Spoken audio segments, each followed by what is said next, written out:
also have 8 copies of the SOT, I think it's the first 50 years. All right, John needs no introduction. I hate it when they say that, it means nothing. Like, this guy over here doesn't need any introduction, you know, why would we bother? Well, I'm gonna tell him why you're doing this. I would love to hear this. Well, you said, I said, would you do one on when you restoring machines? And you said I would be better because I restore machines all the time. And you find them. What? And you find them. I find them and sell them to you. Well, that's right. That's right. Oh, yeah. Anyway, the reason I wanted John to do it rather than me is because at my disposal, I have a complete machine shop. John does not. How many of you have complete machine shops? One. Great. You know, so you guys can talk to me afterwards. But he's gonna tell the normal guy with the normal. You got a hand drill with a paint mixer on the end? I have it's a bread hook and paint mixer both. You just have to keep it clean. Well, that's how he restores machines. And he's done quite a few. And then I've got a manual sander. You put the sandpaper to your feet and go, like this. It's amazing. Well, at least you'll be entertained. Okay, I'll try to entertain you.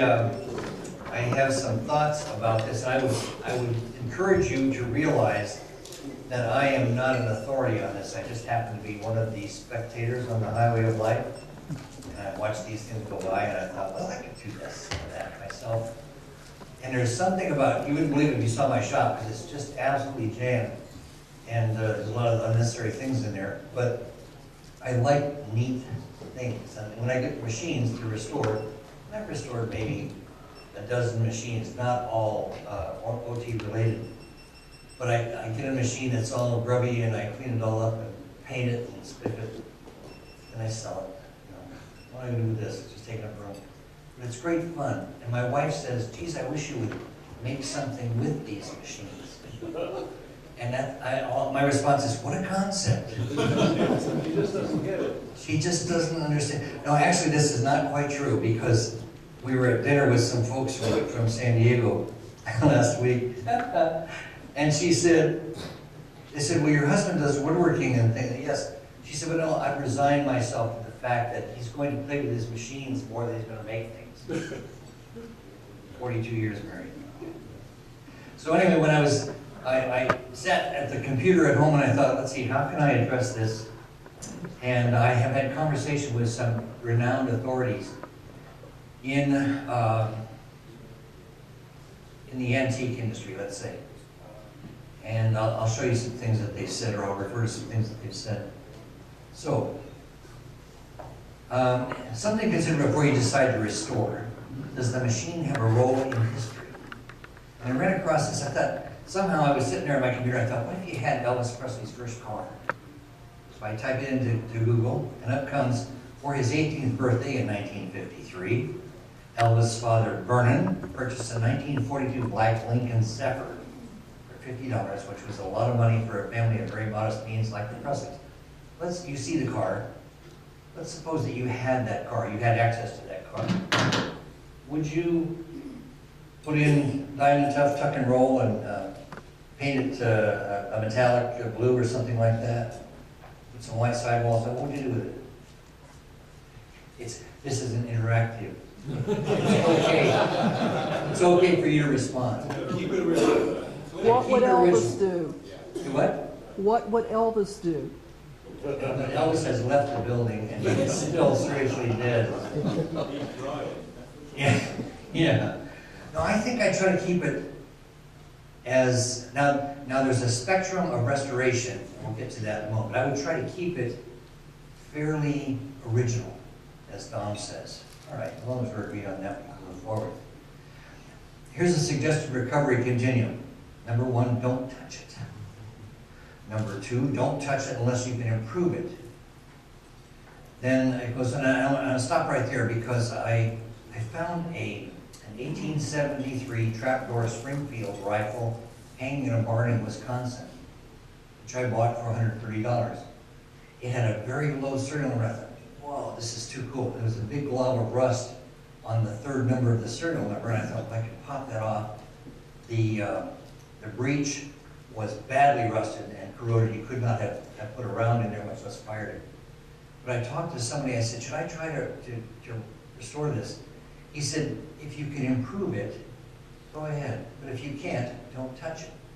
And I sort of carried that with me from then on. My nephew in Colorado, the police officer, has this hanging, it's a wall hanger in his house right now, out of my house.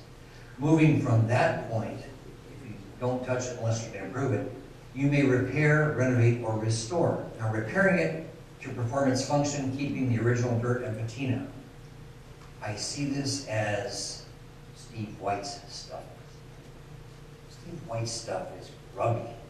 Gosh, it works nice, you know? No offense to you, Steve. Good take. Good. Renovate it to perform its function and clean it up. Well, as you will see, I've got some pictures of a machine that I purchased from the dynamic trio or duo, or whoever it was, Steve and David, with Eric in the background. And I got it home and I set it up just to see if it was all there and it was going to fit where I had in mind to put it. And I sat down in a little hollow thing, which I fit into, thank you very much. And I rested my arm on the sucker, and all of a sudden I realized, I looked at my arm and it's filthy. I got soot and grime, and I thought, that's a little much, you know? You don't know where it's been. Jeez. So I thought I gotta clean this. It just goes against the grain. Thirdly, you could restore it to like new condition, functionally and cosmetically. And if you have visited Eric's shop, you know exactly what I mean by that. Isn't that phenomenal? I mean, it's just disgusting. Jeez. My wife should say, see, honey, see how bad it could be? I'm not that afflicted. So my point here is I want you to think about, if you consider restoration, and I use the term in an umbrella sense, decide if you're going to simply repair it, or you're simply going to renovate it, or restore it, and go from there. Have a goal in mind. So why should you restore? Now my focus is based on the adage that form follows function. You've heard that before. Whatever it is, assuming it has no unique place in history, I want it to function as it did from the manufacturer. Does that make sense to you? If it's Elvis's car, or if it was one of 3 machines in the world, something like that, maybe I don't want to mess with it. I try to replace or manufacture the parts to accomplish this condition. And I got this quote from architect Louis Sullivan in 1896. It's the pervading law of all things organic and inorganic, which we are. Of all things physical and metaphysical, of all things human and all things superhuman, of all true manifestations of the head, of the heart, of the soul, that the life is recognizable in its expression, that form ever follows function. I have a rose engine. What is it supposed to do? Create rose patterns, embellishments on surfaces. If it doesn't do that, then I should restore it in some way to bring it back to its form and function. So that's my driving mantra, let's say. Now, I passed out a handout. It's in your book. Toward the back there, a single page. It has this on it. And of course, once I had printed this and used up all my cleaning, my ink, I thought of some other things to put on it. So I would, if you wouldn't mind turning to that page, can you find that page, please? It's toward the back. The single page it looks just like this, only it's in portraits, the landscape. Okay, right there. It says, I laid some things out here on a counter, and I did that because I wanted you to see it. It's one particular thing, I'll point it out to you, or 2 things, I guess. I think that the average shop wouldn't be stretching, particularly if they had a buffer. And that jet machine is terrific. I really, really like it. Because if you'll notice on the jet, on the very left end, I've got a coarse wire brush. Close to the motor I have on the left, a soft wire brush. And then to the right, I've got a Scotch-Brite wheel, and then it's not a Kratex wheel, it's very close. So I have several spinning devices here to take flesh and to remove rust and corrosion, dirt and grime and so forth. And I would recommend something like that if you entertain. Now that tool was $151 as I recall, which isn't a terrific investment if you're going to restore a multi-$1,000 machine. Notice in the front I've got a dead blow hammer, a brass hammer, and I don't know what it's called, plastic mallet sort of thing. I don't have any metal hammers because I don't think metal hammers leave dents. Standing next to that is this yellow can of MAP gas, and I wrote the date that I opened it on there, which was November of 2004. I'm still using it. Don't use it a lot, but it's there. In between there, you can barely see things like steel wool, some Scotch-Brite pads. I've got a little camera sitting there, because I really, really encourage you, and I'll show you a sequence, to take pictures of what you're intending to attack. And there's a really good reason for that, and I'll get to it in a moment. In the center, I've got some dental picks and toothbrushes. My wife's toothbrush is there. I recommend that you don't use your own. And some screwdrivers, and then there's some all-metal polish there in the squat can, the flat can. Behind it are some other supplies, and let me see. Appropriate metal polish, as I say, brass, aluminum, and steel. I've got some brass lacquer. I've got this thing about bling. I like shiny, but I don't want to have to dismantle the machine and shine it again. So I've taken to using some lacquer for brass, which I acquired at Woodcraft. I'm sure other places have lacquer for brass, like $12.95 a can. And it does a very good job. It just disappears on the surface. Next to that, you can see the. Let me see here. Let me get my pointer out. Okay. Here's the lacquer for brass. Right next to it is Evapo-Rust Remover. Harbor Freight carries that. And generally what happens is it's an acidic compound. You spread it on. After a while, you wipe it off. It's a lot of the brass with it. It doesn't do it all. It doesn't do part of it. This stuff here I stumbled onto, and I cannot sing its praises too highly. It's called Super Clean. It's a fantastic Walmart product, and it seems to me it's like $7.97 per gallon. And you soak a part in it, bring the part out, and rinse it off, and voila. I recommend it to you. I think it's biodegradable. You can get by without wearing the vinyl gloves, I think, because I did. And I recommend it very highly. I know that there are other cleaners and polishes and stuff like that. This is only representative. This is not the end-all, be-all. Excuse me. Let me think here. Oh, up here, I didn't have these on there. I should have had vinyl gloves on there. Again, Harbor Freight throwaways, gosh, they're like 7 cents a piece or something like that. You get down to it. The Blue Works company puts out a non-residue spray cleaner. I used to champion the carburetor cleaners. You want something that doesn't leave a residue behind to get down in the crevices and cracks where you can't reach to wipe something off. I recommend that. Croil the miracle oil. If you have Croil, how many of you are familiar with Croil? Thank you, most of you are still out there. Croil will creep, and it says don't put it in a box with your ammunition, your reloads, because I'm told it will creep up the brass and past the lead and into the gunpowder. It's that insidious, but it's also wonderful for freeing things up, loosening them and so forth. All these things that I'm pointing out here, the Blue Works and the Croil, can be found on Amazon.com. Any suggestions or thoughts? Other? Yes, sir. For aluminum crankcases that are greasy, that Leslie's white water cleaner, hot water is amazing on aluminum. Okay, for aluminum components that are greasy, Leslie's white wall cleaner and restorer and hot water combined to do a remarkable job. Of course, it comes out with little white walls. You can deal with that. Thank you. So how do you find antique machines? I wrote to, when David approached me on this, I came back to him and I said, well, I can talk a little bit about restoration. Finding the machines. I said, you're much better at that. He said, I don't do anything you don't do, so you okay, all right, he's good. But the answer is networking, I think. I think. Now, there's a gentleman in here, there are several gentlemen in here who I stand in their shadow. They are giants in the industry, if you ask me. And I got the word out to them somehow that I was interested in getting an antique machine. So when one appeared, I was contacted. I couldn't, I would never have seen it or heard of it otherwise. And if I had not taken the trouble to meet these people, which was no trouble, and get acquainted and so forth, I would never have heard of it. I'm active in the, I'm one of the founding members of the Woodturners Club in the Phoenix area.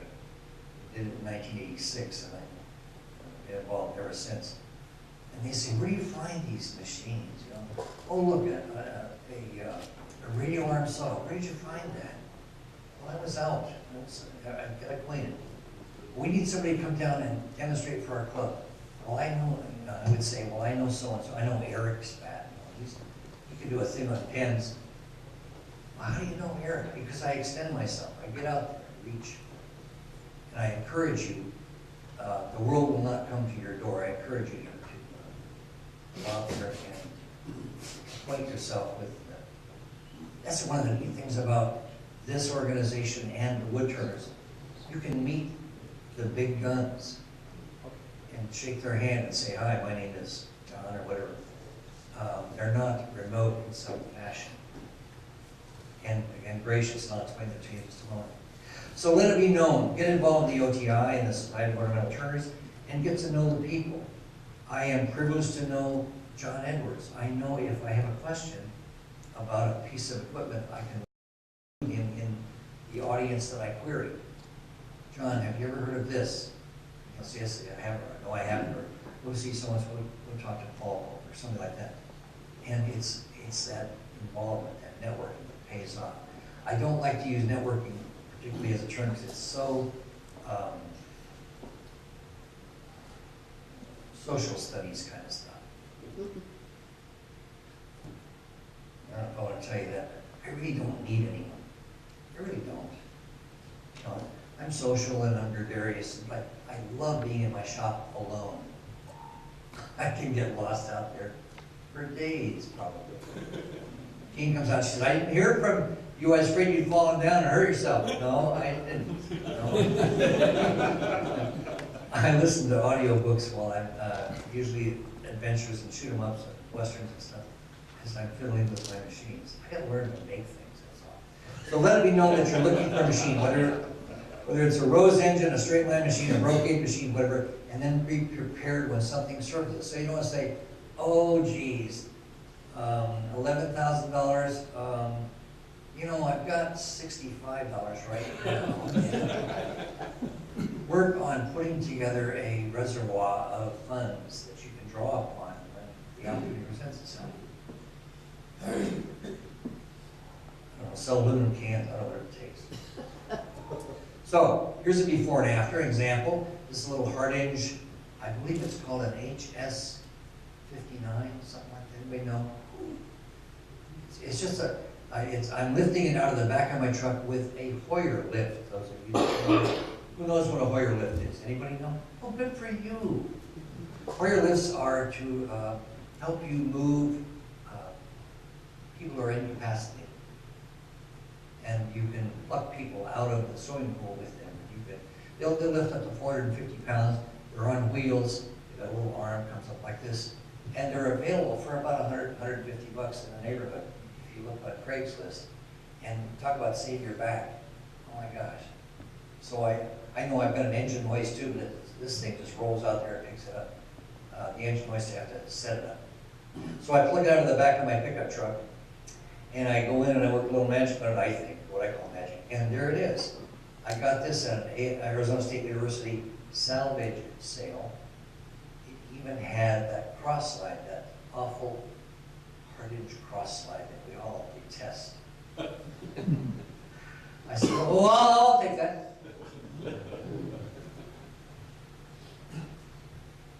put this in here because I want you to see before and after as close as I could from the same vantage point. Take a look at this. Somebody painted this tool post here. They even painted around the scales. And there was just a lot of stuff that it was sloppy and falling apart and ugly and bad, and this latex paint somehow just doesn't do it. You gotta have a machine gray. So this, when I look at this and I point to this, I say, this is what I mean by machine restoration. Did I hurt the machine? It's okay for you to respond. No. Did I improve the machine? Yes. Did I increase its value? Yes. I think so. But I don't want to sell it. But I'm prepared to trade it for something.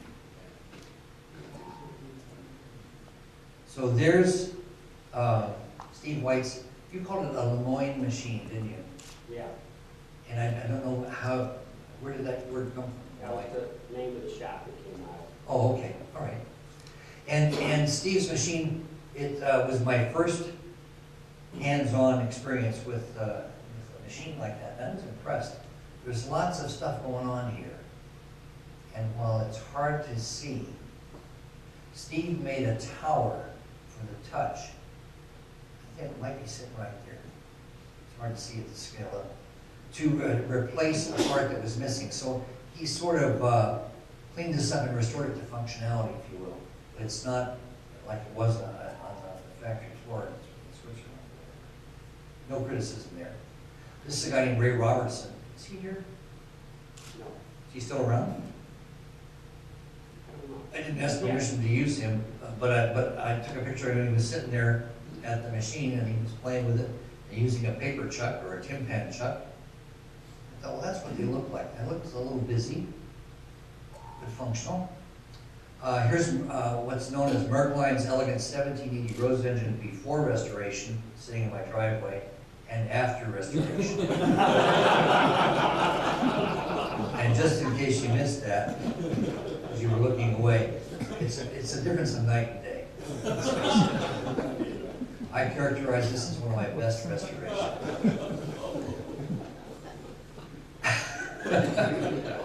Now, I want you to read the fine print here. It says, it's currently in the Museum of Arts and Crafts in Paris, and the museum website has a video of this machine in operation. They got 2 guys operating it. It's moving very slowly, and they've got white cotton gloves on, just like I do. But it is just a beautiful piece. It's almost like an Al Collins creation. It's so shiny and blingy and neat. So look it up. Merkline's elegant 1780 Rose.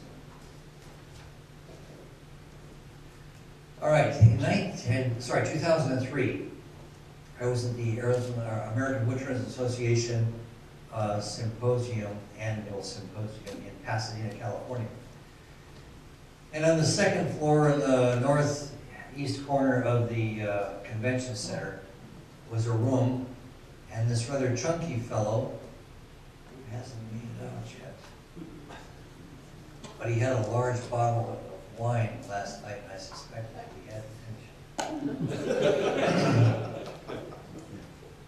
Had this Rose engine that he had made. I thought, how cool is that? And sitting in the back was this chap on the left. And it was astonishing to me to see Gorst's machine in, let me just see if I have the next picture. No, okay. If you have not seen Gorst's homemade Rose engine, you may notice that this here has lots of holes in it. Well, he made it out of aluminum, put a really nice, high-quality cross slide on it. And it takes 1 or 2 rosettes at a time on the outboard side. Lots of rubber bands and springs and stuff like that. But it functions. He took it. It's going to be his traveling Rose engine. Weighed 70 pounds. They wouldn't let him take it on the plane. So he went home and got busy with the drill. And he just made a piece of Swiss cheese out of it, and it got, within limits of the weight requirements. Well, the place, this room was packed that day, and I was in the back, and the gentleman on the right was in the back, and he was just incredibly gracious. I can't think of a better way to say it. He was there with a guy named Bob Sackaway and some other fellows, and Bob, I think, had some things that he had done. Well, gee whiz, if you've seen his work, you know what it's like. And so I kind of sidled up to this guy, this John Sauer fellow, and he couldn't have been nicer. It was, that was one of the most impressive things. That plus Boris was very, very pleasant. And I thought, geez, these are good people, you know. I'm interested in this. I want to see more of this.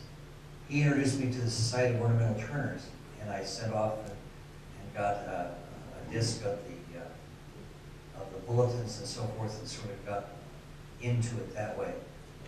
But it was just a remarkable intro and interface.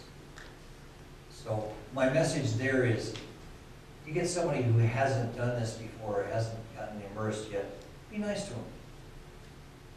It pays dividends. Speaking of dividends, we have an as found by Steve and David here. Now you'll notice that Steve is, I think, what's his name, Bucky? Steve is standing in the trailer with his straight line machine and the bed of the machine that I eventually acquired. He dragged it out on the dirt, leaned the flywheel up there, laid some stuff up, and said, "Here, this is what it looks like." I thought, oh man, look at that. Sure is dirty. This is how it arrived. Now, I spoke with David Lindau about shipping, and he said, "I can make it tornado-proof. Don't worry about it." He did. This thing arrived, and it took about 45 minutes to unwrap it, but it was intact and in good shape and undamaged and so forth. A big day. So I spent a little time cleaning on it. And you can see on the right-hand side there, I got some of the dirt off the deck of it, and I got some of the grime off of the metal part. And I have one of those little motorcycle swivel seats to sit on next to it. It's a great machine. This is what it looked like initially. When I first put it together, I looked at it, and you might say, well, that's not so bad. Come on. You can work with that. Yeah, but I don't know. I'm sorry, I was going to tell you, on the wood, somebody recommended to me Murphy's soap. Oil soap, that's it. So I went out and bought a sizable bottle of Murphy's oil soap and some scrub brushes, and I went after it on the right-hand side of the deck there, and it just wasn't good for me. So I still have, if you need some Murphy's oil soap, let me know. So what did you do? What did I do? I went after it with a,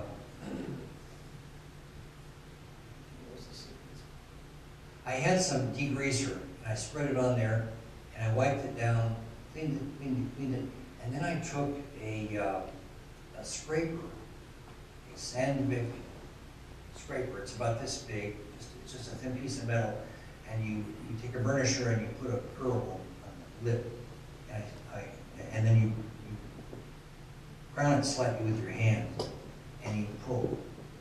You can scrape and flatten out a surface. I got a lot of the dings down, and then I took a Porter cable. No, it was a Milwaukee pad sander.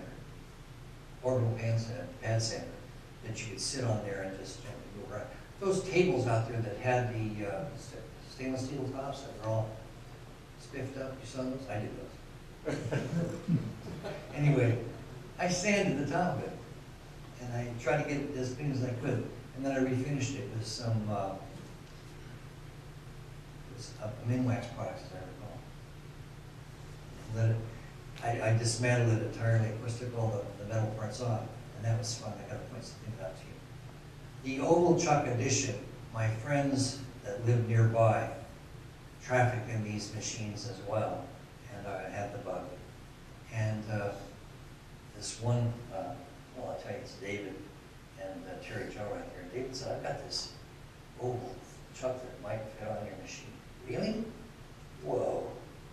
So we brought it over and we figured that if I made an adapter plate, kind of like marrying a fancy transmission to your 1938 Ford engine, I could get it to fit. So I acquired it from him and just delighted to have it. But it needed to be restored. It was grubby, as you can see. Now you might say, well, I could live with that. By the way, you guys are into this nomenclature. Please tell me, what do we call these little cheeks here that ride on the ring? Pallets. Pallets, that's the word I'm looking for. Thank you. Who's in it? John. John, you're not just a pretty face, are you? Need that glossary. Yeah, that's it. Pallets. All right. So I look at every side of it, and I take pictures. And I want you to remember this nut.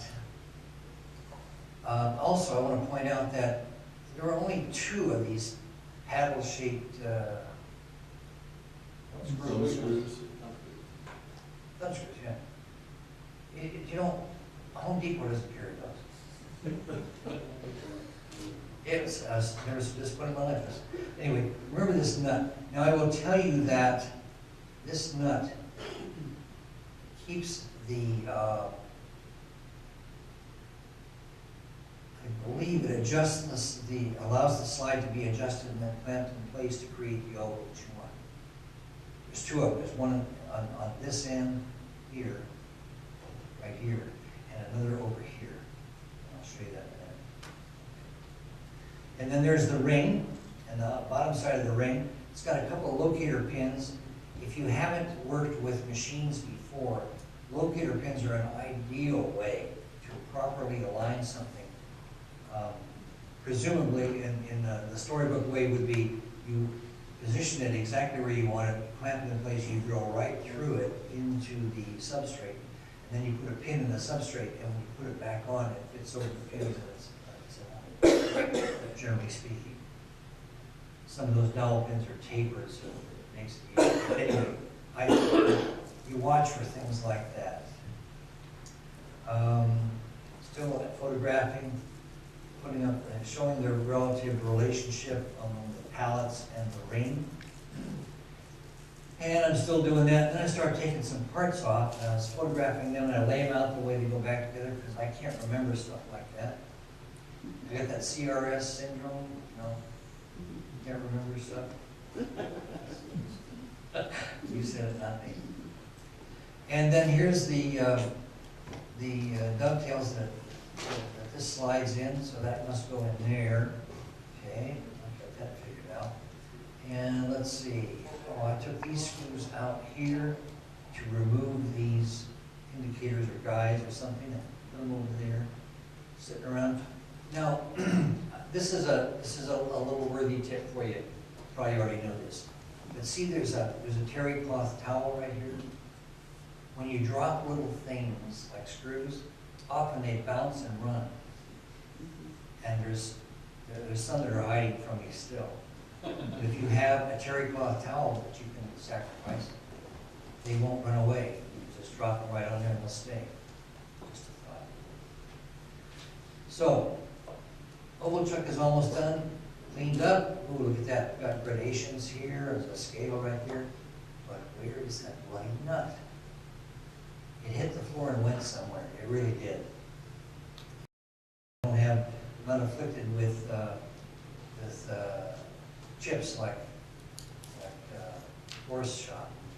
There's stuff down here that sometimes moves on its own.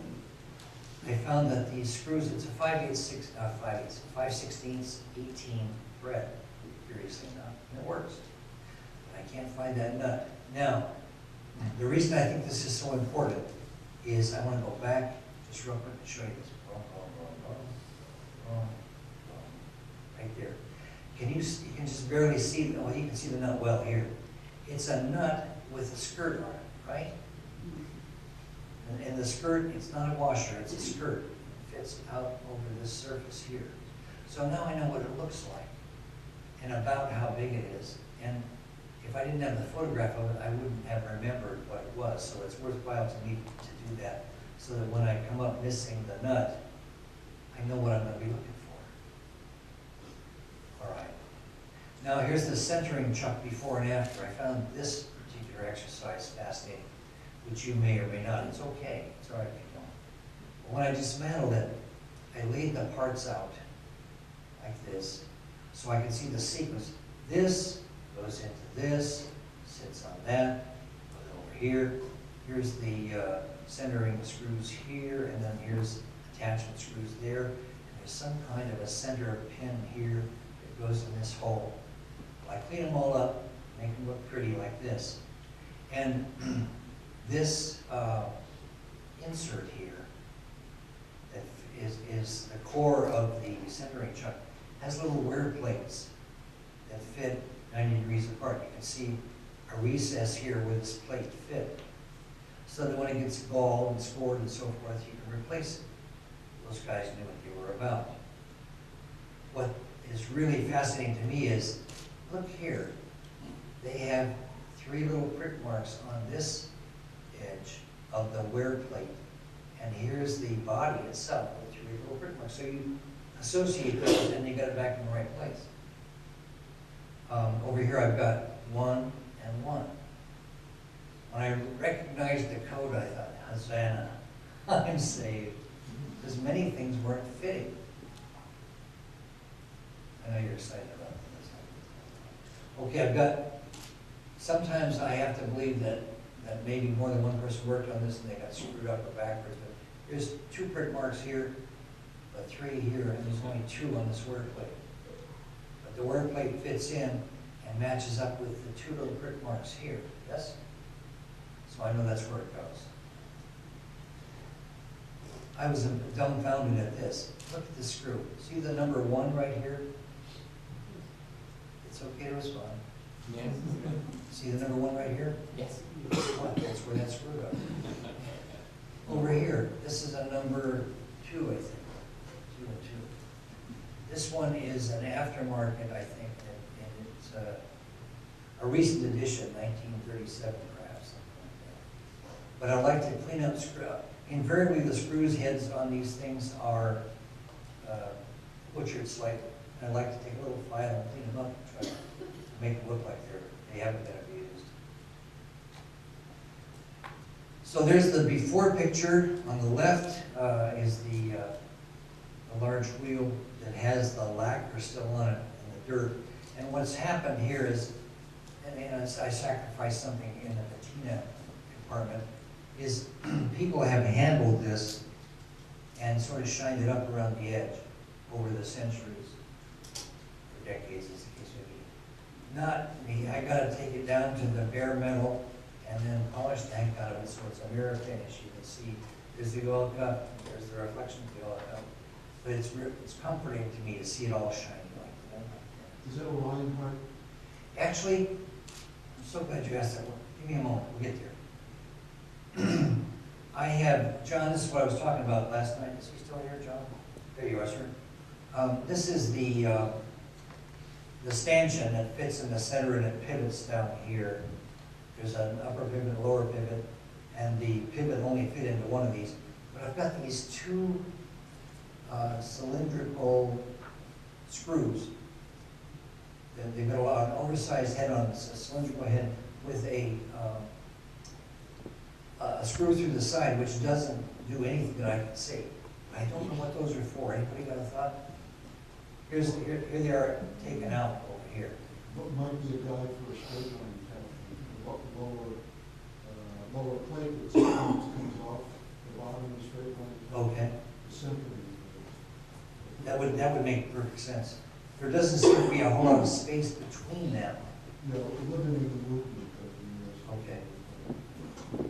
Well, over here I have I've cleaned the towers, and fortunately they're both, and I've spiffed this up a bit and painted it, and it looks much better now.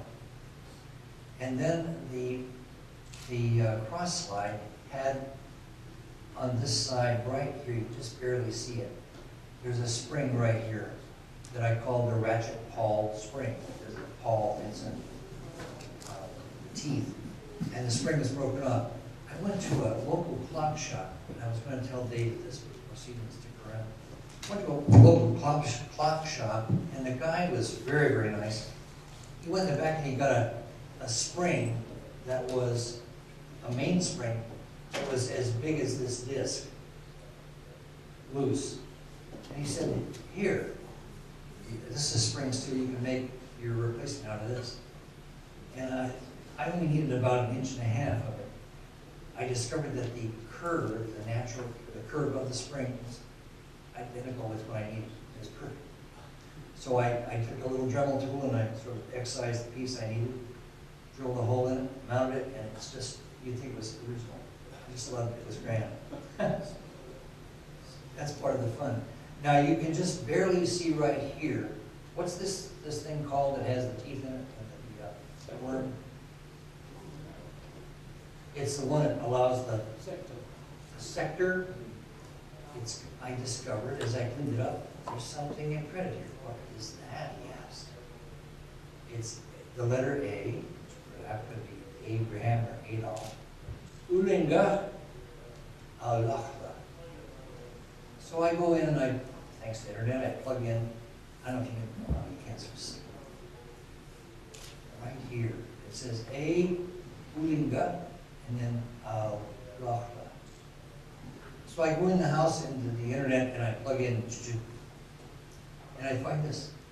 Le Lacla is the sister city to Le Chaux de Fonds, which is the home to the lean hard Rose Engine brand. Communities are 5.6 miles apart in northwestern Switzerland. Le Lacla is older than Le Chaux de Fonds by a dozen years or so. Together they have comprised the heart of the Swiss watchmaking industry since the 17th century. Isn't that fascinating? I just love that. Now, when I got this from Steve, he said, there's no marks on it. We don't know it's AI. You owe me some money. And he said, I think it's Pep Boys. I'm not sure. Oh, no, Craftsman. No, wait. No. Black and Decker. Yeah, that's it. Anyway, these guys were, I bet they had lunch. You know, whoever made this. Winger probably knew one of the Leonhard family, or probably married their daughter or something. But I just found that charming and fascinating. And as Steve would point out, it ratcheted the price up. All right. When I researched the provenance, which means the origin of it, I came across for Ulinga in Le Lacla. I found this small press to stamp holes of barrel springs. And it was signed Ulinga in Le Lacla. And so there's a link there. I don't know if that has interest for anyone. But if you go to that website, that HTTP website there, it's the La Chaux de Fonds and Le Lacla Watchmaking Town Planning site. They're still after it, I guess. And finally, a couple of sources. From an article in the SOT Bulletin, the distinction is defined among repair, renovate, and restore. And the basic do-it-yourself treatment of rust and grime, and you can find many more references on the internet. I set out to put together a bibliography for you of select bibliography on sources. I thought, you know, just go on the internet and start looking around. And those of you that don't have the internet know someone who does. And I recommend it to you. Now let me see, is there anything else that I haven't covered that I should like to cover eventually? Because I think I'm at this point. And unless I'm mistaken, I got in here 2 minutes under what we're supposed to have. Any questions, anyone? Yes, sir, John? Just a small suggestion I found very useful. When you're taking a complicated component to pieces, you've got screws and nuts and bolts everywhere. I get a piece of cardboard and shove a ball pen, make little holes in it, draw a rough outline of the thing, and then as I take a screw out, I pop it in a hole. And then when I clean the screws, I just take them out one at a time, wrap a bit of masking tape around the thread, put it lightly in the lathe, and surface the head of the screw, and then pop it back in the cardboard. That's that way you don't lose it. Because my workshop's just like yours, it's like loads of junk on the floor, and Sure. I will tell you that I try to clean every surface.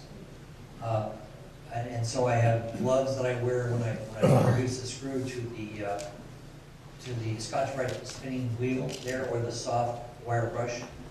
And they will take things out of your hands and throw them across the shop if you allow it. So generally I have a little background or a backdrop for the buffer. So if I do lose something that hits that, it's bounced off, lands on my leg with a shoe or something. And this is all successful. Yes, sir, Alan? Your hydraulic lift, Yes. Harbor Freight, has two models of portable hydraulic lifts that fold up and take a fairly small amount of space. They have a 1 ton and a 2 ton. And accessories I used to pick up and lug over to the Sure. machine without thinking about them. I can't move anymore. And that's Understand. awful handy. Have some- The thing that I have one of their engine hoists, which is the one that has the splayed legs. Yeah, And you pull the pins out and they come Yes. up vertically, you put the pins back in. And the footprint on it is about the size of this podium here. But it takes room for them to, put in my shop, I don't have that much room. And so something smaller would be most welcome. Something else that Harbor Freight has that I would recommend to you is they have hydraulic tables that, the least of them will lift 800 pounds. The best of them will lift something like 2,000 pounds. And they'll raise from about 8 or 9 inches to 54 inches. You can jack them up. And when you get whatever it is on there and let it down, then it's a 4-wheeled part. And it's terrific for getting things out of the back of your truck or the side of your vehicle. Yes, sir. I have the exact same machine, came out of the exact same shop as the one I sold you. The trick that I learned from an old timer, there's a large fading knob on each side of the headstock. Beautiful cast iron knob, it's big, with a beautiful thread through it that hits the headstock and locks it front or back. My back one was free, the front one was locked up, and I mean locked up, like you could put a pipe wrench on it, and it wasn't coming through, and I'm thinking, it's at a huge angle, it's like 45 degrees. Here's what he's talking about right here. Yeah, and I'm thinking, I'm gonna have to take that whole thing out of there, drill it out, and make a new one, and try to salvage the cast iron handle.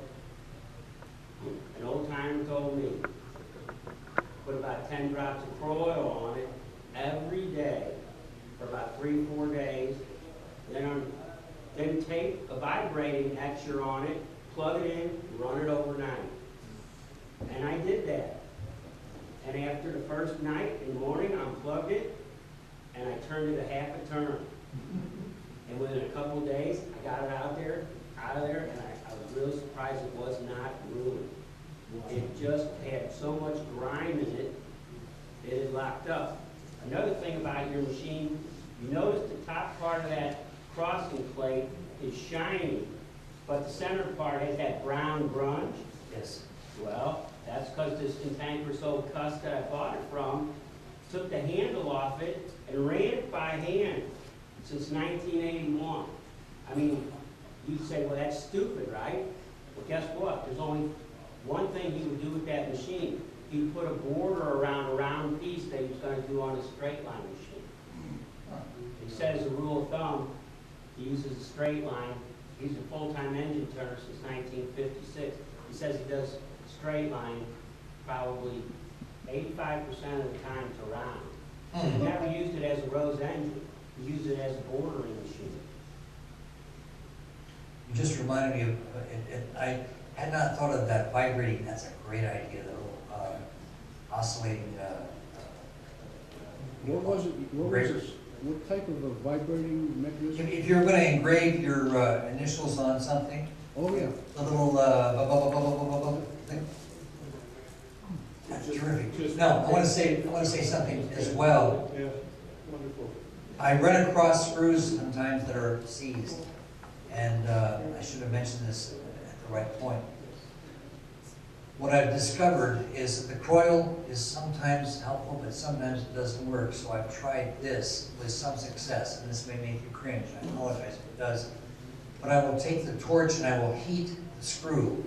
The head of the screw is visible in the flat, it's down there, and it's got a rather delicate screw slot. I'm afraid I'm going to booger it or snap it off or something.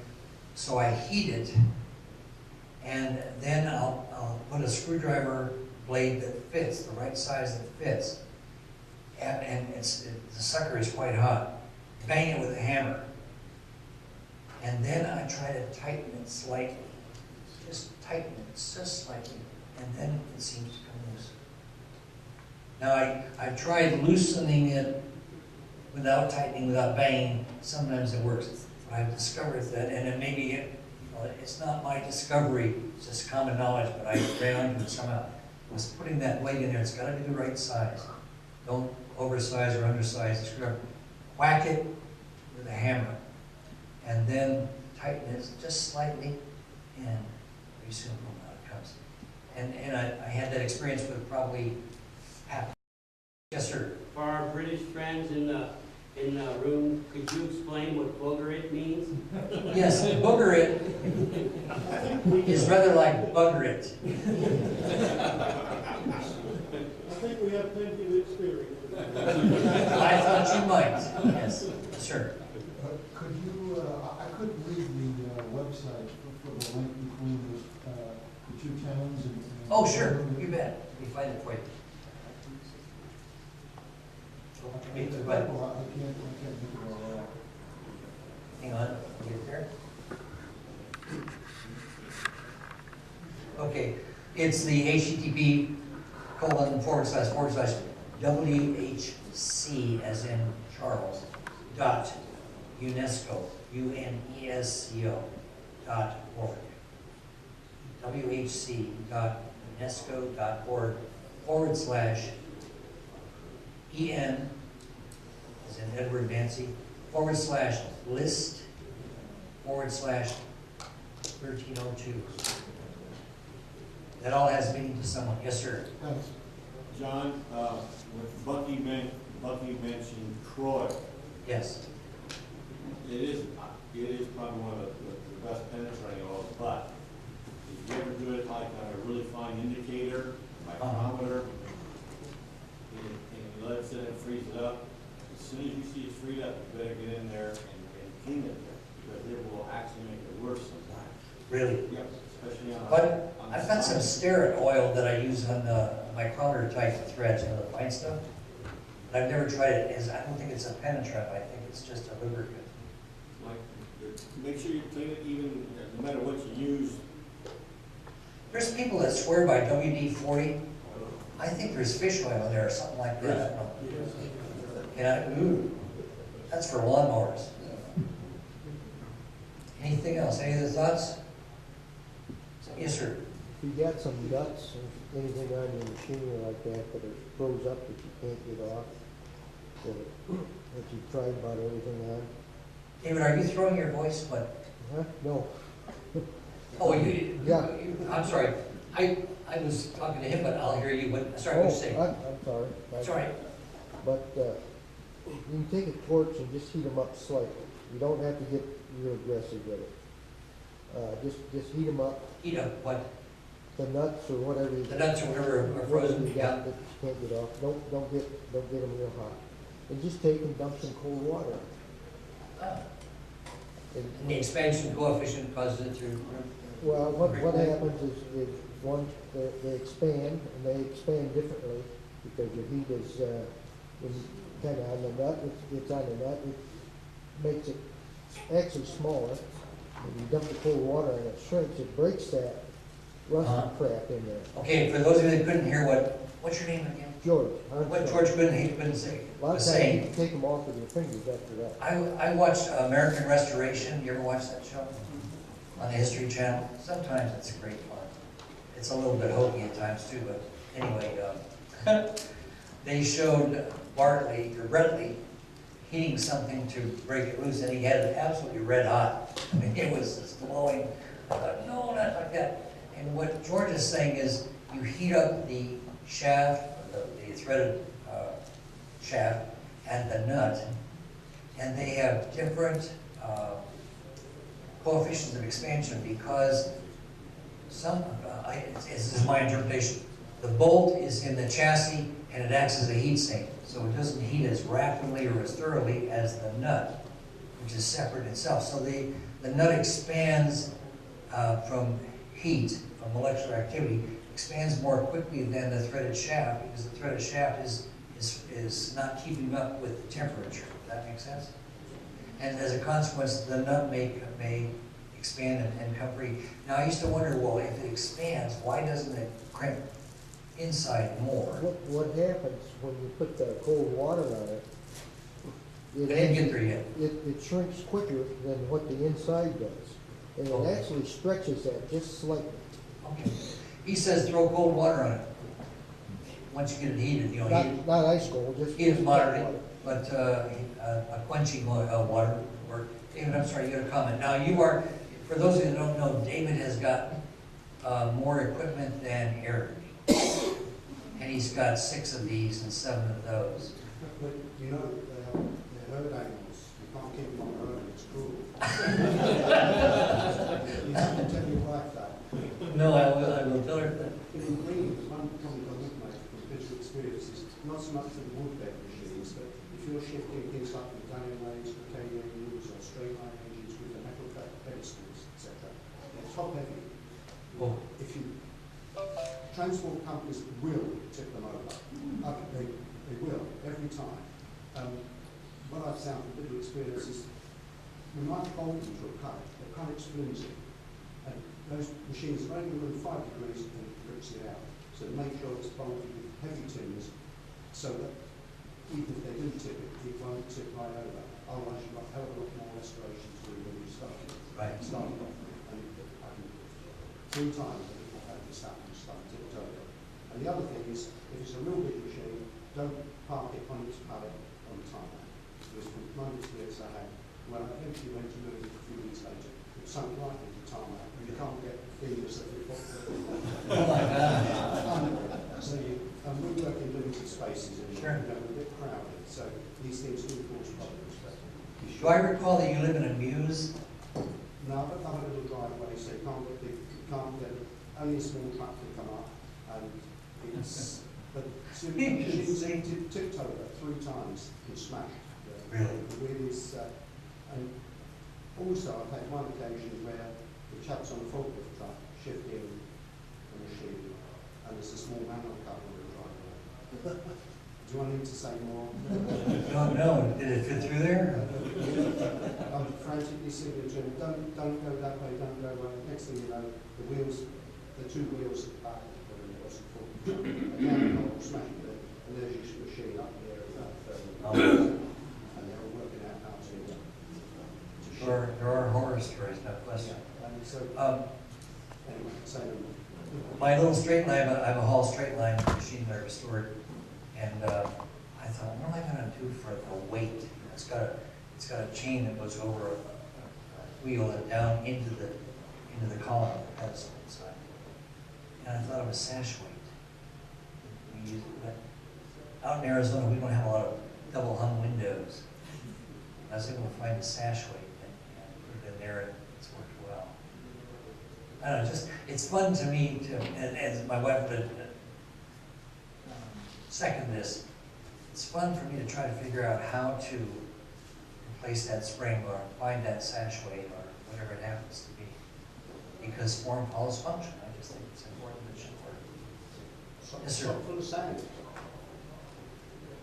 Okay, yeah, the thing is this, the sack could deteriorate, the sand could fall. Anyway, if you have other questions, anything at all, thoughts? Yes, sir. John. What do you use when you're reassembling the slides and stuff? What do you like to use for lubricant? I use a white lithium grease. I don't know if that's good or bad. I just happen to have a spray can of it, and it's and I clean up what splits outside. But I'll try to get it moving nicely, and then they can stay home if it has to be. But I like lubricating things as I reassemble them, and then what squeezes out gets wiped off. And I know it's good. Yes, sir. One other observation before we close. You have to watch the floor loading. Can't quite hear you, sir. What? You have to watch the floor loading. Oh, floor loading, yes. They weigh a lot and they have small feet. I have twice seen the machine go to the floor. My shop is over a full basement, and it's 20 by 24, and there's no support in there. It's 2 by 12s on 12-inch centers, and the guy said you can park a truck on this. You know, it's got 3 by 12 headers around the periphery. So I try to put all the heavy stuff close to the wall. And when I take it across the floor on a dolly or something, it creaks. Oh, please. Oh, please, okay. Yeah, but I hear what you're saying. Interestingly enough to me, not perhaps to you, but I do some work with a metal fabrication company to keep them in compliance with OSHA. They had a surprise visit from OSHA. One of the things that was missing was a sign on the side of the tool crib, which had a wooden ceiling and a sort of a mezzanine above, a sign describing the load-bearing capacity per square foot of that wooden floor. You never think about that.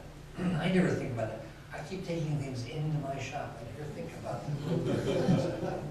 I really should. I will tell you, the very first night I got it all done, it was all shiny and it was empty, and I had just put down the vinyl floor.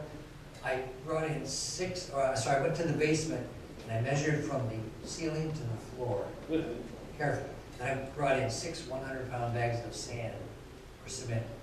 Put it right in the middle of the floor. Ran back downstairs and measured. No deflection. I probably have 5 tons of cast iron up there right now. Anything else? I'm taking somebody's time here. I don't like to do that. I like to finish. I enjoy visiting with you. It's been a delight to meet you all. Thanks very much for your